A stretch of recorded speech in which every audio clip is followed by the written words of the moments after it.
Hello అండి. Potato ఫ్రైని క్రిస్పీగా ఎలా తయారు చేసుకోవాలో చూసేద్దాం. ముందుగా పొటాటోస్ పైన పీల్ తీసేసి, ఇలా చిన్న చిన్న ముక్కలుగా కట్ చేసుకొని, ఒకసారి ఈ ముక్కల్ని వాటర్‌తో వాష్ చేసుకోవాలి.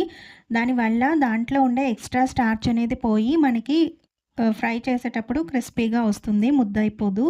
ఇలా మనం స్టవ్ పైన పాన్ పెట్టుకొని ఆయిల్ హీట్ అయ్యాక వాష్ చేసుకున్న పొటాటో ముక్కల్ని వేసుకొని, కొంచెం పసుపు వేసుకొని బాగా మిక్స్ చేసుకోవాలి. ఇలా మిక్స్ చేసుకున్నాక ఇందులో ఒక రెమ్మ కరివేపాకు, అలానే పచ్చిమిర్చి చీలికల్ని వేసుకొని సగం కుక్ అయిన తర్వాత మాత్రమే సాల్ట్ అనేది యాడ్ చేయాలి. లేదు అంటే ముద్దయిపోతుంది. ముందుగా సాల్ట్ వేయకూడదు.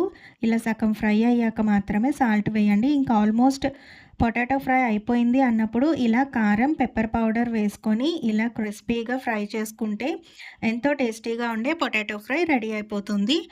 పప్పు, రసం లేదా సాంబార్, మజ్జిగ చారులో ఎంతో టేస్టీగా ఉంటుంది. బాయ్.